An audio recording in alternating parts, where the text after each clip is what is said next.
Olá pessoal, tudo jóia? Espero que sim. Hoje é dia de vermos como algumas substâncias tóxicas totalmente desnecessárias são eliminadas do nosso corpo. Hoje é dia de sistema urinário.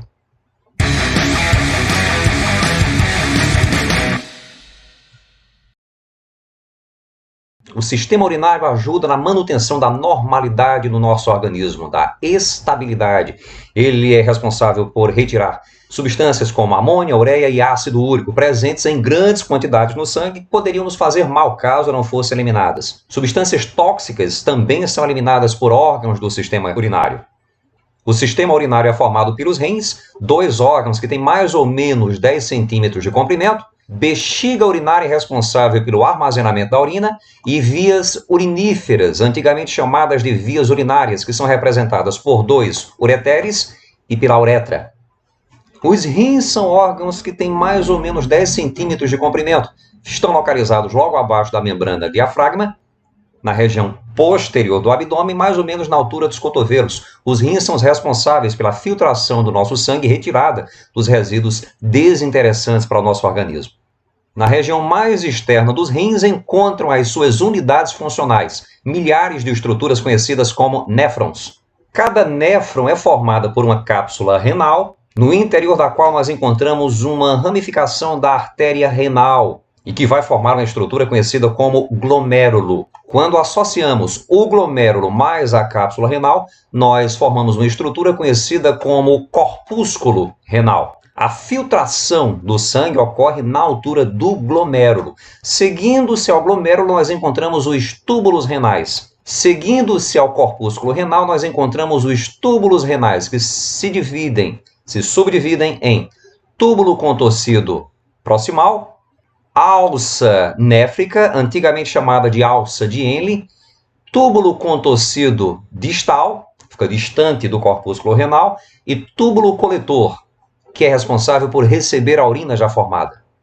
Seguindo-se aos túbulos coletores, nós temos os cálices menores, cálices maiores, bacinetes ou pelve renal, que segue para os ureteres. A alta pressão sanguínea no interior das arteríolas do glomérulo fazem com que o fluido sanguíneo extravase para o espaço do corpúsculo renal. Esse fluido sanguíneo contém aminoácidos, vitaminas, carboidratos e uma grande quantidade de sais. E isso ocorre sempre. Só para se ter ideia, cerca de 180 litros de sangue são filtrados ao longo do dia. No entanto, boa parte desse material é reabsorvido e somente produzimos em torno de 1,5 litro de urina por dia. Em geral, nos túbulos contorcidos proximais, boa parte dos sais, a glicose, as vitaminas e os aminoácidos, eles são reabsorvidos nessa região. Somente numa condição em que o cidadão tem diabetes, mellitus, ou seja, uma grande concentração de glicose no sangue, esses carboidratos eles serão eliminados na urina, vão fazer parte da urina. Afinal de contas, o sistema urinário é responsável por eliminar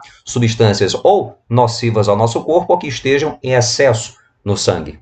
Água, amônia, ácido úrico e principalmente ureia são encaminhados para os túbulos néfricos, alça de Henle, túbulo contorcido proximal e túbulo coletor. E na medida em que esses materiais vão passando por aqui, boa parte da água é reabsorvida e, em algumas situações, alguns sais. O filtrado glomerular é conhecido como urina inicial. Já aquilo que segue pelos túbulos coletores já é considerado como a urina final, que segue então para os ureteres e em seguida para a bexiga. A bexiga humana tem uma capacidade de armazenamento em torno de 300 ml.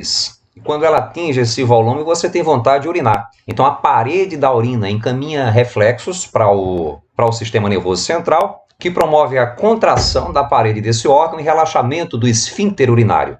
Na verdade, existem dois esfíncteres urinários. O primeiro contrai-se ou relaxa-se independentemente da nossa vontade. A gente não tem domínio sobre ele. O segundo contrai-se ou relaxa-se em função da nossa vontade. Ele é formado por um disco de musculatura estriada esquelética. O ato da micção também depende de músculos localizados na região pélvica. Durante o ato da micção, portanto, a urina ela passa através do tubo conhecido como uretra, que segue por dentro do pênis do homem e desemboca na região da vulva das mulheres. No homem, portanto, a uretra também participa do sistema reprodutor, já que serve de duto de conduto dos espermatozoides. Alguns hormônios também têm relação com o sistema urinário. A vasopressina, por exemplo, que é produzida no hipotálamo e armazenada do lado de trás da glândula hipófise, a chamada neurohipófise, ela também é responsável por diminuir a quantidade de água presente na urina. Quando, por exemplo, você está suando muito, teu corpo está com uma certa escassez de água, está beirando, tá precisando de água, você está há muito tempo sem tomar água, está muito calor, você produz a vasopressina, que é liberada no sangue, que diminui a quantidade de água na tua urina. Tua urina vai ficar, então, muito amarela, vai ficar concentrada. Inclusive, essa coloração amarelada da urina se dá em função da urobilina, da presença da urobilina, que é o resultado da degradação de hemácias que ocorre no fígado, principalmente no fígado. Se por acaso você está num ambiente com ar-condicionado, o tempo está chuvoso, não está fazendo calor, você está tomando muita água, está precisando de água naquele momento, aí a vasopressina, ela não é liberada no sangue, não é produzida, não é liberada no sangue, e você vai liberar uma grande quantidade de água na urina. Fica clarinha, em geral. É por isso que quando está frio, você costuma fazer xixi direto, né?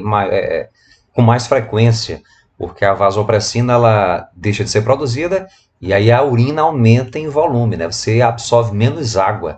Essa vasopressina, ela também é chamada de hormônio antidiurético. Olha o termo, antidiurético. Diminui a quantidade de água na urina. A aldosterona, por sua vez, é um hormônio que torna os túbulos renais mais permeáveis a sódio. Se por acaso a tua pressão sanguínea está diminuindo muito em função de uma baixa concentração de sódio, você produz numa glândula que está localizada em cima dos rins, a chamada suprarrenal ou adrenal, você produz a aldosterona, que é liberada no sangue e aumenta a permeabilidade do sódio, ou melhor, dos túbulos renais ao sódio. É nos rins também que há a produção do calcitriol, que é a formativa da vitamina D3, que é nada mais nada menos que o hormônio mais poderoso que age em nosso organismo. A liberdade custou muito sangue e sofrimento para ser renunciada por uma retórica tão barata.